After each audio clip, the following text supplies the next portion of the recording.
minha apresentação falará sobre a história e a evolução da gestão do conhecimento, mas focando um pouquinho mais no ICQM.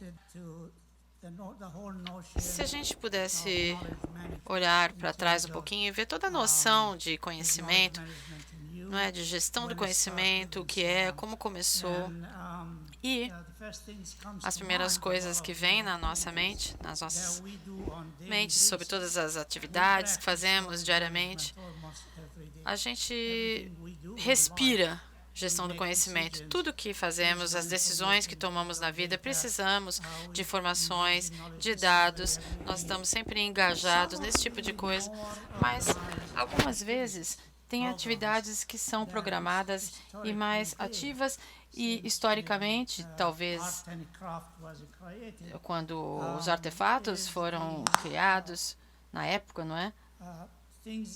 Coisas, por exemplo, como a mentoria, aprendizado, comunidades de prática, essas coisas. Sempre a gente mexe com gestão de conhecimento, sem nem saber direito o que é, mas sempre existe essa disciplina, essa matéria, há diplomas.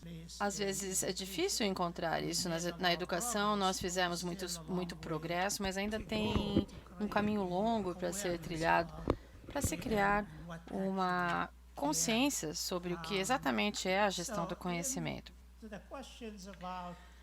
E em questões sobre o interesse recente da gestão do conhecimento e onde é que pode ser atribuído, existe um número de fatores. E aconteceu isso de 90 até 95, onde as pessoas de fato começaram a espalhar esse assunto. Tem um livro muito famoso a esse respeito, de empresas que mexem com o conhecimento, e aí, na verdade, temos uns indicadores fundamentais. Antes de mais nada, os avanços da tecnologia foram muito importantes. A tecnologia começou nos anos 50, né? Os computadores se iniciaram nos anos 50, nos anos 60 a gente já sabia, já conhecíamos os bits e os bytes e sabíamos como armazenar informações e dados nos computadores. Era enorme, né? Aqueles computadores, e não tinha tanta memória, mas a gente lutou muito pelos anos 70 e pelos anos 80. Nós começamos a ter muito interesse na informação, na tecnologia de informações, e aí começamos a armazenar dados e os computadores começaram a crescer. E nos anos 90 nós tínhamos uma primeira imagem, nós podíamos colocar na tela, podíamos escanear um documento na tela, etc. Quer dizer, todo mundo ficou muito empolgado com aquilo. A gente falou, nossa, a gente pode armazenar documentos no computador. Veja que os computadores, eles ficaram tão smart, não é? Tão inteligentes, etc. Mas aí descobrimos que os computadores não eram tão inteligentes assim. A gente tem que corrigir aquilo e criar computadores mais smart, computadores mais inteligentes. A gente percebeu que nos anos 90 precisávamos fazer isso. E aí a inteligência artificial surgiu. Era uma ideia maravilhosa, muito grande, mas difícil também. Descobrimos que era diferente e difícil e limitado, porque era limitado pelo nosso conhecimento e não pelo conhecimento do computador. Claro que o computador era, obviamente, também limitado, tinha um limite para se armazenar no computador, dependendo do software, do hardware. Hoje a gente fala sobre quantum computadores, ou seja, a gente fala em computadores, quantidade de dados, coisas que a gente pode armazenar. O que vai parar as máquinas? As máquinas vão ser mais e mais dominadoras. Nos anos 80 a gente estava pensando coisas. Veja, as máquinas não, elas são limitadas pelo nosso pelos nossos conhecimentos, porque claro, a gente que construiu as máquinas, os computadores. E isso, na verdade, é um componente fundamental para saber quão importante é a gestão de conhecimento, porque nos anos 70 a gente pensou que a automação seria fundamental. A gente tinha medo, né, que íamos perder empregos e alguns empregos seriam extintos. E nos anos 90 percebemos que as pessoas eram ainda importantes. E essa noção da computação centrada no humano, a gestão do conhecimento discute justamente isso. Aí percebemos também que a gestão do conhecimento é fundamental para aquela economia baseada no conhecimento. Já aconteceu a partir dos anos 95, fizemos avanços em termos de regulamentações, em termos de tudo a ver com e-commerce, economia digital, toda aquela economia baseada no conhecimento que se tornou muito fundamental. E daí, o que aconteceu? Muitas informações começaram a surgir na internet. Lembra que nos anos 70 e 80 a gente não tinha informações suficientes e as pessoas... Era difícil, não é? Quando eu fiz a minha dissertação de 87 a 89, eu defendi minha tese, eu não encontrava dados. Eu estava desenvolvendo coisas, eu não tinha informação, não tinha documentos para ter a veracidade daquilo. Eu usava o quê? Outras teses, não é? Para que aí assim eu conseguisse dados para poder fazer a minha. E hoje, com essa carga enorme de informações, terabytes, não é? De dados, a gente tem o quê? Muita informação, informação demais, e muitas vezes a gente nem sabe para que tanto, não é? Se torna até um absurdo, porque muitas delas nem fazem sentido. A gente tem que processar essas informações e começamos a desenvolver teorias para poder se resolver essa equação. O que se descobriu também é que, de repente, não tem mais limite geográfico, não há mais fronteiras e as empresas perceberam que tinham que competir, né? As corporações tinham que competir globalmente, elas tinham que proteger agora, tinham que ter segurança, proteger os seus negócios, proteger os seus funcionários. E dentro dessas corporações, elas perceberam que os funcionários de conhecimento precisavam trabalhar para lá, mas eles não para essa empresa, mas eles não precisavam ir até lá, eles podiam trabalhar em casa, ou seja, usando a internet, fazer um home office e aí sim criar o seu empreendimento. Entram ali na competitive advantage, ou seja, na vantagem competitiva, onde depois o próximo ponto seria a utilização do conhecimento, onde as universidades estão utilizando cada vez mais conhecimento e elas investem dinheiro em bolsas de estudos, investimos nos estudantes, investimos nos alunos que trazem novas ideias, mas muitas vezes a gente não incentiva, não investe nos projetos. E aí buscamos, não é, instituições que invistam nisso, porque a gente não é muito bom às vezes em fazer que esse conhecimento seja utilizado e seja comercializado. Agora, pensando na evolução da gestão do conhecimento ao longo dos anos, não é, a gente começa a ver coisas escritas a esse respeito. A partir dos anos 50, eu coloquei alguns exemplos importantes ali, alguns livros, alguns artigos, algumas publicações, todas elas voltadas ao KM, que é a gestão do conhecimento. Alguns exemplos ali, Dr. Kimmis está sentado aqui. Ela é uma das nossas palestrantes, ela está na lista e ela está lá. Essa lista ela vai crescendo, não é? Porque a gestão do conhecimento ela continua crescendo, ela é contínua, ela não para.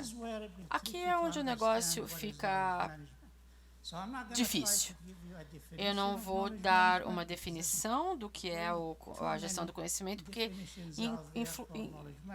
há muitas coisas envolvidas, mas eu fiz essa imagem para mostrar do que se trata a gestão do conhecimento, o KM, e por que nós estamos aqui. Se você dá uma olhada do lado esquerdo, você vê, a gente chama de conhecimento explícito, conhecimento documentado, livros, publicações, banco de dados, toda a internet é um conhecimento explícito. Você vai no Google, tem tudo ali, é uma lista de coisas, tudo está ali.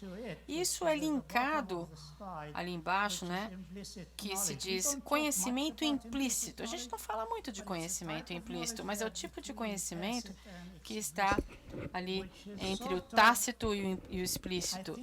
É algo como as instituições de educação, aquilo que nós fazemos enquanto professores, não é? Que é o conhecimento implícito. Muitas vezes Enquanto escritores fazemos isso também, é implícito, porque eu posso ler 10 livros e produzo outro.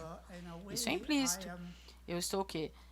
Eu estou traduzindo, tipo, convertendo aquele conhecimento documentado, não é, da minha mente, e da minha mente eu processo e produzo um outro documento, um outro livro.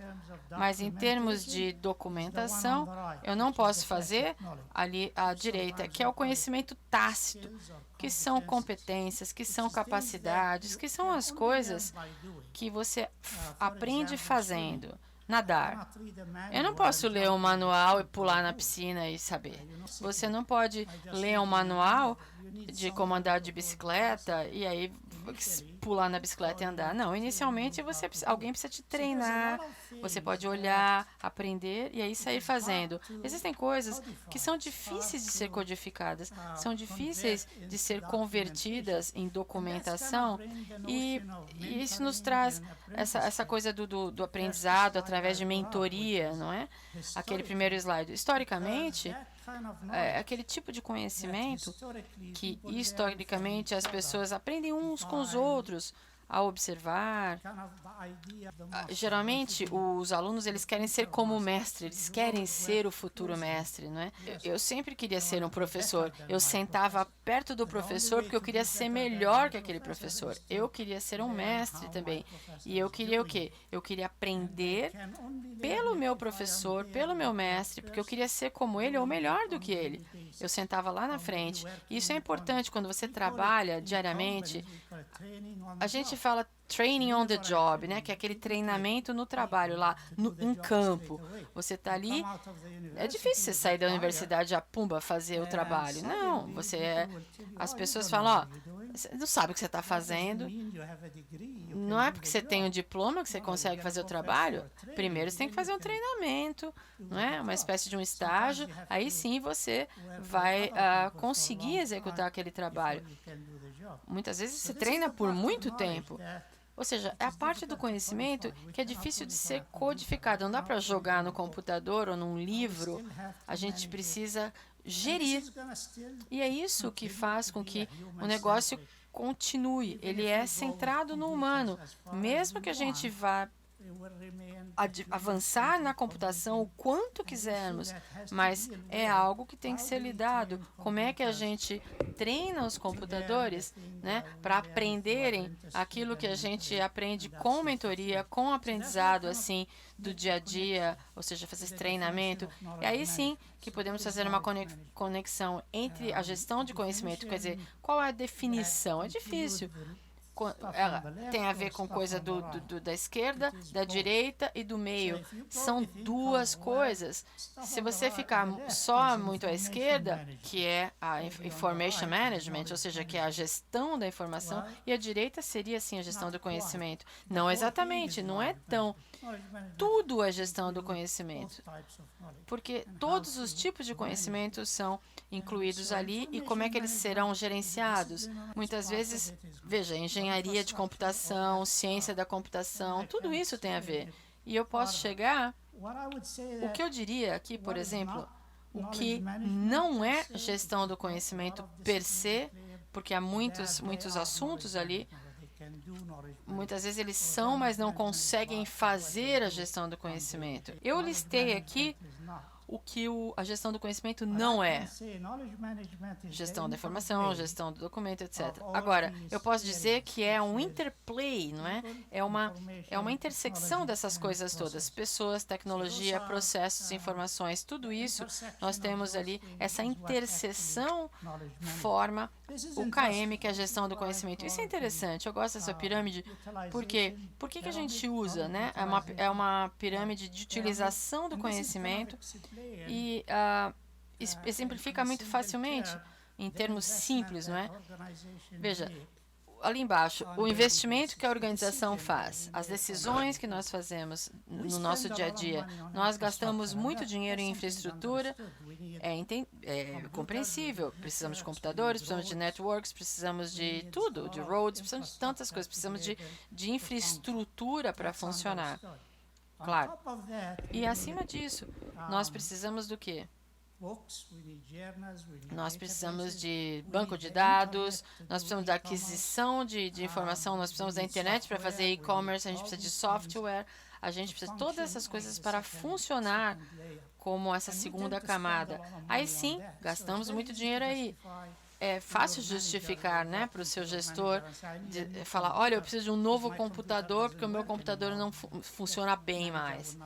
O gestor não vai falar nada, ele sabe, é óbvio, você precisa de um computador, sabemos disso. Ele, pumba, vai lá te dar um computador. Precisamos de um software, porque eu não posso fazer nada sem um software de edição de imagens, ou precisamos de um banco de dados, em alguma coisa que precisamos usar, né, num database, tá bom. Aí o gestor fala, toma, tem aí. Aí você vai subindo e chega ali, é difícil justificar para o seu gestor por que você quer fazer essas atividades. Você vai para alguém e fala, olha, eu preciso para o meu gestor de conhecimento, eu fui numa grande conferência chamada ICKM, conheci pessoas, troquei ideias, então o gestor vai falar, bom, tá, mas como é que a gente pode justificar isso? Tá vendo? É difícil fazer isso. O manager vai dizer, eu não tenho muito dinheiro para isso, e as coisas ficam difíceis, começa a ficar difícil de justificar para a sua corporação por que você precisa. Talvez você tenha um lab, um laboratório, né? Você chega com uma ótima ideia, mas aí talvez esse conhecimento possa virar um projeto. E eu digo, será que eu consigo algum dinheiro, né, para testar essa ideia, para criar um protótipo, etc, etc, para ver que a gente pode vender? Aí vai ficando cada vez mais difícil. Então, eu vou pedir para o meu gerente me dar dinheiro, fornecer os fundos para fazer uma atividade intangível. Mas, à medida que você sobe na pirâmide, você percebe que o valor dessa atividade é mais alto. Se você compra um computador, tudo bem, você vai comprar, você pode usar, tá lá.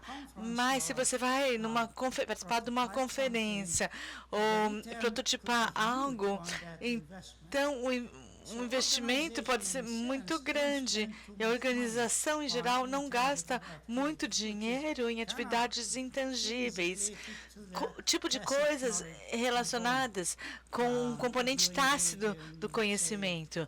Então, justificar o dinheiro é mais fácil na base da pirâmide e mais difícil no topo da pirâmide. Então, qual é a situação ideal? E o que isso significa?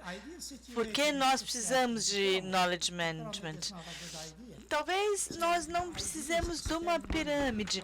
Talvez a gente precise refletir em gastar dinheiro igualmente em cada uma dessas etapas. Mas se não é possível, o que nós podemos fazer é tentar justificar, e a gestão do conhecimento fará isso, uma forma de educar as pessoas, torná-las conscientes de que há um valor maior em educar as pessoas, que os países que já engajaram nessas atividades avançaram rapidamente, percebendo que eles têm que investir na economia do conhecimento e, dessa forma, tornar uma pirâmide mais ampla, não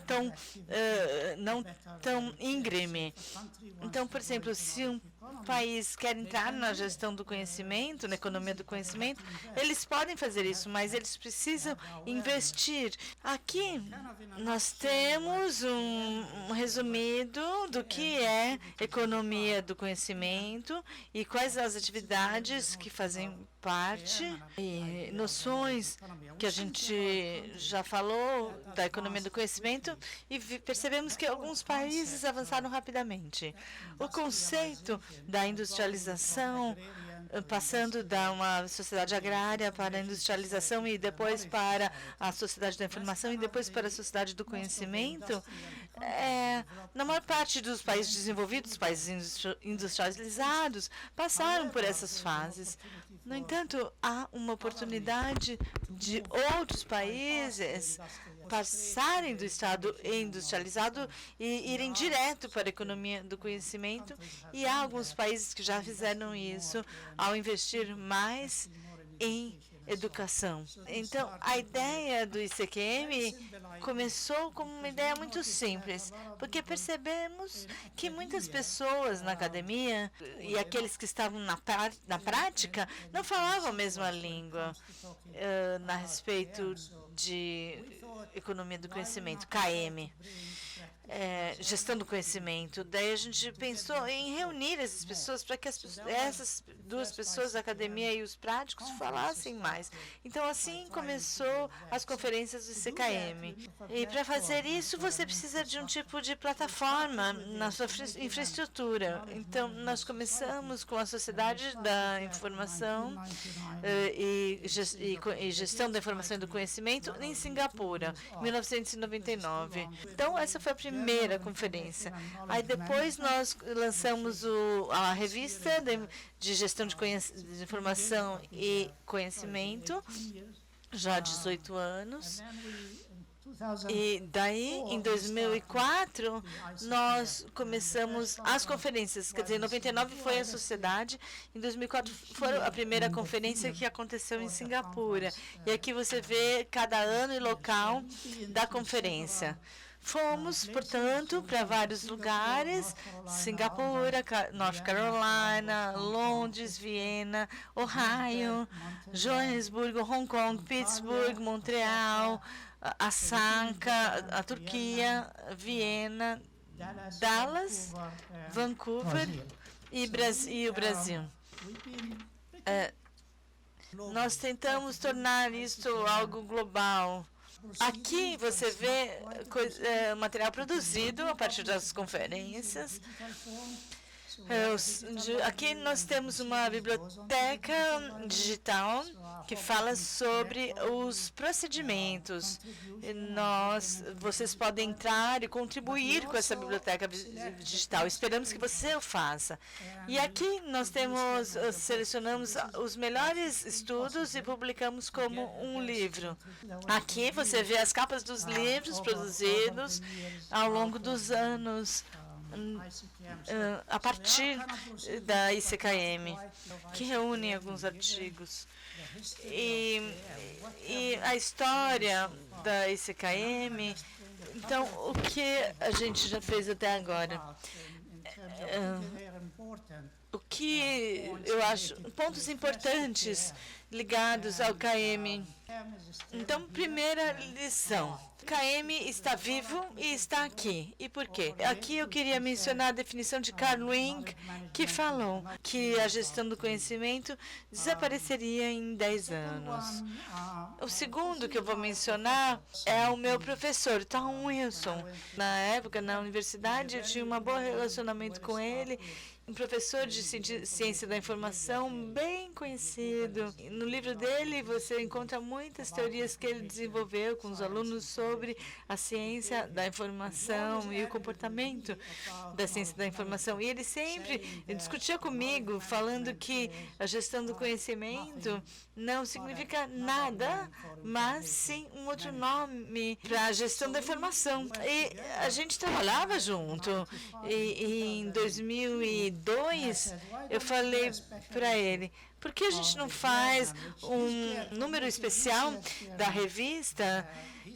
E foi a primeira revista de acesso aberto que já existiu, a primeira no mundo.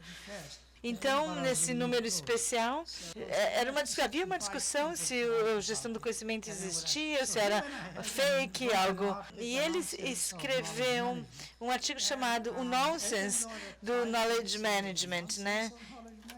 O absurdo, né, o disparate da gestão do conhecimento. Ele fez pesquisas, ele verificou as estatísticas, tentando provar. Nós já estamos fazendo isso desde sempre. Gestão do conhecimento é algo que nós fazemos. O que é simplesmente gestão da informação, é a mesma coisa. Então, a lição número 2, nós mostramos aqui que gestão do conhecimento não é uma fraude. Em geral, para todas as ideias, você tem atividades que não desaparecem rápido. E existe até um crescimento da gestão do conhecimento continuado. Tem um artigo escrito por essas pessoas aqui na tela, em 2018, um artigo bem recente, 2 anos atrás, que mostra que a gestão do conhecimento tem um crescimento que é contínuo. E ele também, nessa pesquisa, mostra geograficamente a concentração das atividades por localidade. Então, veja que as redes sociais de gestão do conhecimento estão concentradas. Aqui nós temos a lição número 4, relacionada à pergunta de que por que a gestão do conhecimento não está emergindo como uma disciplina forte.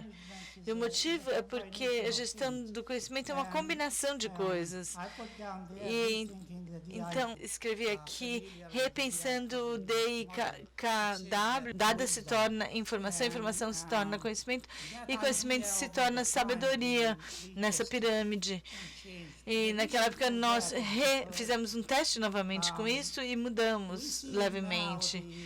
E o motivo foi que a questão da confiança em dados científicos é algo que foca na descoberta de conhecimento. Portanto, não se trata exatamente de uma hierarquia, mas sim intersecções desses cuidados. Metadisciplina que perpassa várias áreas. A lição número 5, gestão do conhecimento, tem sido impedida por um foco estreito que compete, né? E o que eu quero dizer com isso é que sempre que a gente quer introduzir em alguma escola, numa faculdade, a gestão do conhecimento, eles sempre acham que eles já têm a gestão do conhecimento inserido em alguma disciplina. Por exemplo, isso já temos na ciência da computação, ou já temos isso nos negócios, ou é simplesmente gestão da informação. E então, na academia, nas universidades, em geral, a gente opera em silêncio.